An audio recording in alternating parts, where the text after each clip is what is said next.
Selamat pagi, selamat datang dalam renungan pagi rohani. Hari ini, sebelum kita mulai aktivitas kita, mari kita berhenti sejenak untuk merenungkan kebaikan Tuhan dan belajar menjadi pribadi yang semakin dewasa dalam mencintai. Pernikahan adalah anugerah besar, tetapi juga tanggung jawab besar.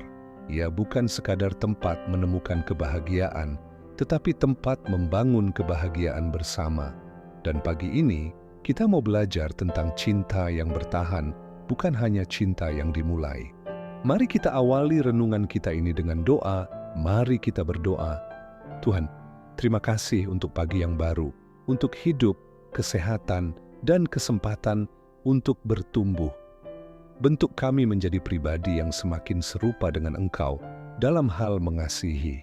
Berikan kami hati yang lembut, pikiran yang terbuka, dan telinga yang siap mendengar kebenaran-Mu.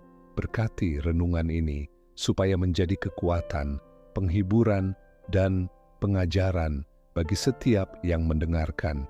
Dalam nama Tuhan Yesus, kami berdoa. Amin.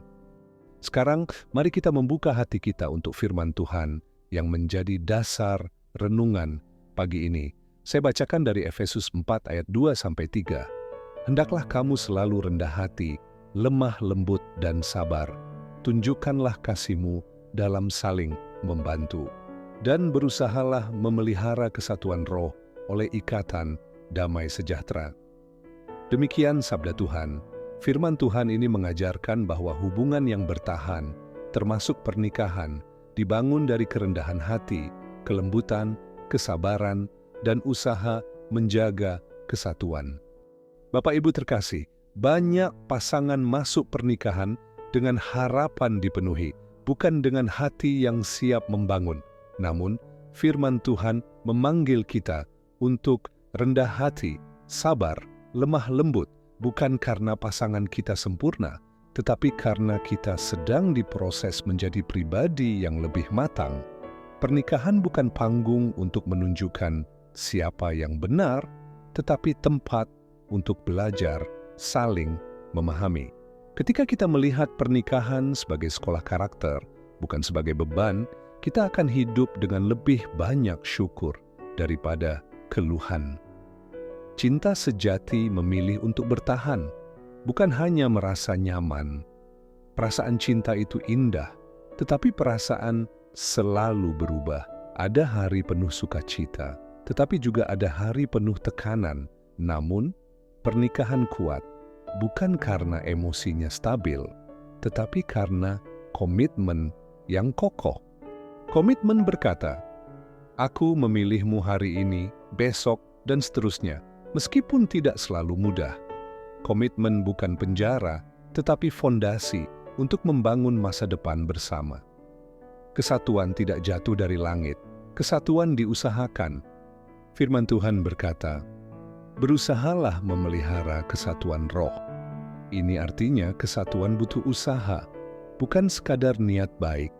Membangun kesatuan berarti belajar mendengar bukan hanya berbicara, mengalahkan ego, meminta maaf tanpa gengsi, dan mengampuni tanpa menghitung-hitung. Kesatuan terjadi ketika kedua pihak berkata, "Mari kita bekerja sama," bukan saling mengalahkan. Pernikahan yang sehat bukan pernikahan tanpa konflik, tetapi yang mampu memulihkan konflik dengan damai sejahtera. Kesabaran bukan kelemahan, tetapi kekuatan rohani. Firman Tuhan memerintahkan kita untuk sabar. Kesabaran dalam pernikahan bukan tanda pasif atau kalah. Kesabaran adalah pilihan sadar untuk menunda reaksi, memberi ruang bagi pasangan memperbaiki diri, dan percaya bahwa pertumbuhan membutuhkan waktu. Kesabaran menunjukkan kedewasaan rohani dan emosional. Pasangan yang saling sabar bukan pasangan sempurna, tetapi pasangan yang memberi ruang bagi proses. Dampak positif pernikahan yang dewasa. Ketika pernikahan bertumbuh dalam rendah hati, lembut, sabar, dan usaha kesatuan, maka rumah tangga menjadi tempat sukacita, ketenangan, rasa aman, dan pertumbuhan rohani. Bukan karena hidup selalu mudah, tetapi karena dua orang bekerja sama di bawah pimpinan Tuhan. Pernikahan seperti ini bukan hanya bertahan, tetapi menjadi berkat bagi anak, keluarga, bahkan masyarakat. Amin. Bapak, Ibu, sahabat pelita hati dimanapun berada, kita telah merenungkan firman Tuhan. Mari kita tutup renungan singkat kita ini dengan doa. Mari kita berdoa. Tuhan yang baik, terima kasih untuk kebenaran firman-Mu hari ini. Terima kasih untuk pasangan hidup yang Kau percayakan kepada kami. Ajari kami hidup rendah hati, lembut, sabar, dan tekun, membangun kesatuan dalam rumah tangga. Tolong kami untuk tidak mudah menyerah, tetapi terus berusaha menjaga cinta yang telah Engkau satukan. Berikan kami keberanian untuk meminta maaf, kerendahan hati untuk mendengar, dan hati yang mau melayani. Pulihkan setiap hubungan yang sedang retak, kuatkan setiap hati yang sedang lelah, dan berikan sukacita baru dalam setiap keluarga. Kami percaya pernikahan kami ada dalam tangan-Mu, dan Engkau sanggup memulihkannya dan memakainya menjadi berkat. Dalam nama Tuhan Yesus, kami berdoa. Amin.